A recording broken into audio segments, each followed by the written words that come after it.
Doing area and perimeter basics. We're just going to start with rectangles today. That's all we're going to cover. So, what is area and perimeter? Well, my easy definition of area is just two-dimensional space.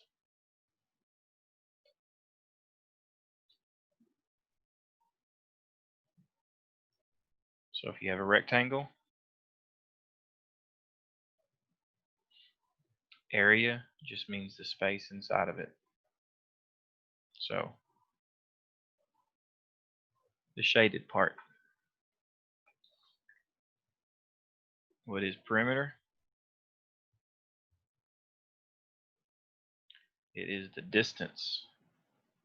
And that's the difference. This is space, this is distance. Around a figure. I'm going to say figure because figure covers everything. Shape is specific. Shapes have definitions. Figures don't. So you can say shapes, but technically it's figures. Because you can have something, for example,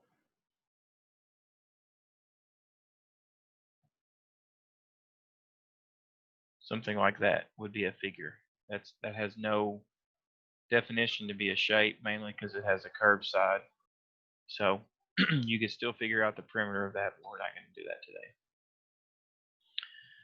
So what you're doing for perimeter is you're measuring how long is this side, how long is that side, and that side, and you're adding it together. For example,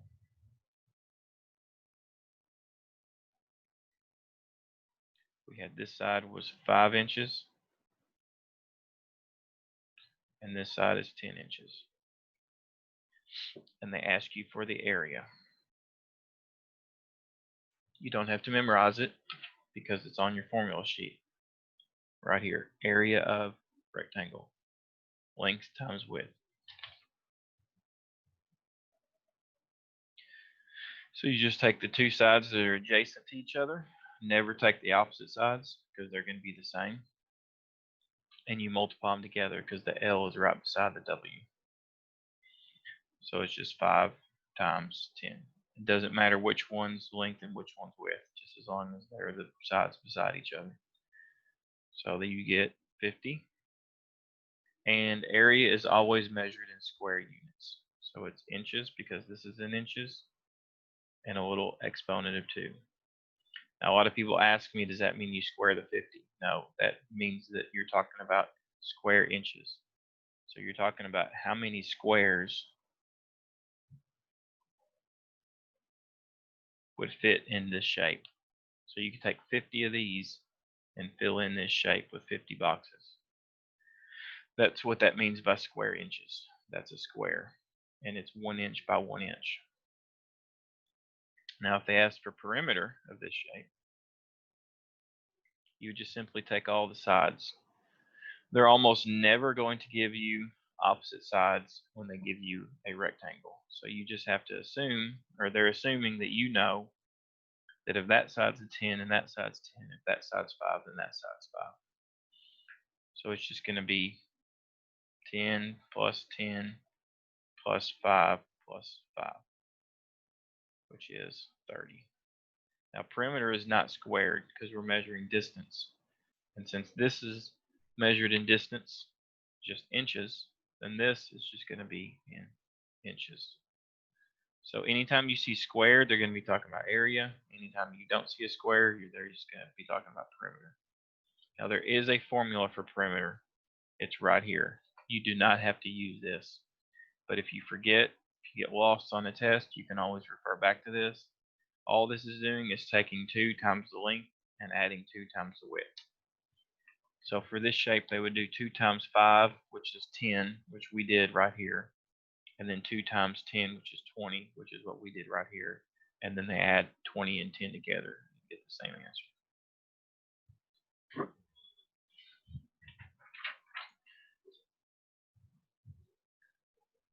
Now, a little bit more difficult is when they give you a rectangle and they give you one side and leave one side blank. And they tell you the area is,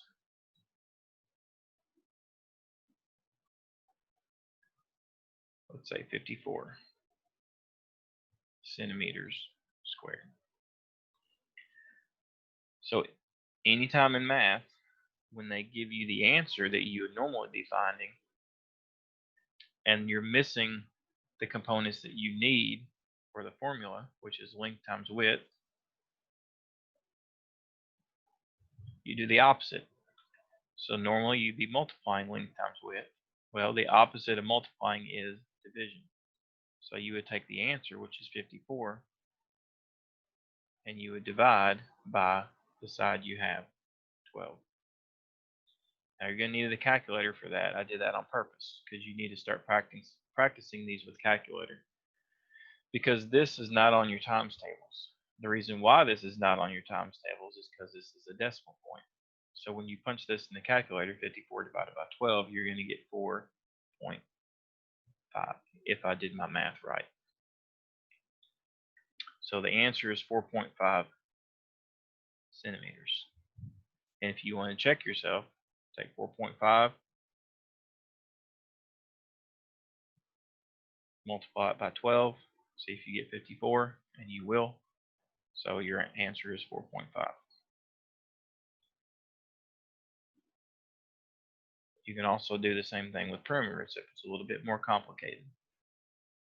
Let's say we have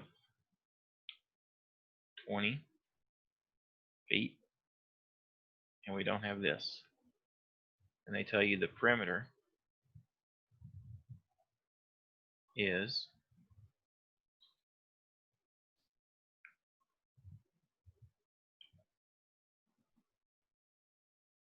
43 feet.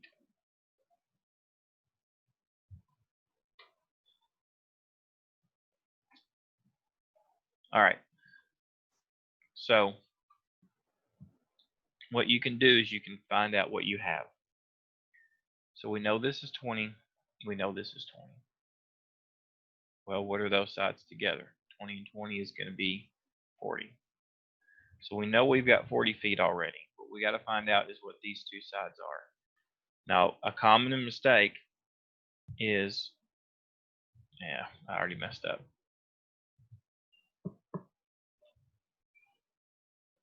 No, it's okay. We'll leave it how it is, even though it's not going to be the scale.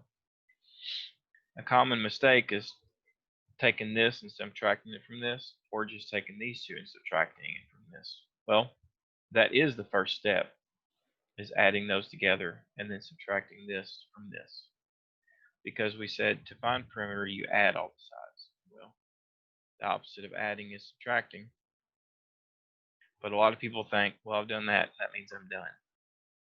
And they will have this as an answer on your test. I can almost guarantee you, because they know that people get to a point and they stop and they look at the test and they say, oh, 3 feet's right there on the test as an answer, so I must be right with 3 feet. Well, you've got one more step. Don't just assume that all problems are going to be one step. Most problems are going to be 2 steps. The problem is that 3 feet is what you got left for both of these sides. So if this was 3 feet, then you'd have 20 plus 20 plus 3, which would be 43, but then you'd have another 3, which would make it 46. So you're wrong. So always fill in your answers to check yourself to see if you're correct. So since both of these have to add up to 3, what you've got to do is you've got to take the 3 and you have to divide it by 2. And again, you have a calculator, you're going to be using it. When you punch 3 divided by 2 on your calculator, you'll get 1.5, and that's going to be feet. And then if you want to check yourself, write it all in. 20 plus 20 is 40 on the calculator, of course.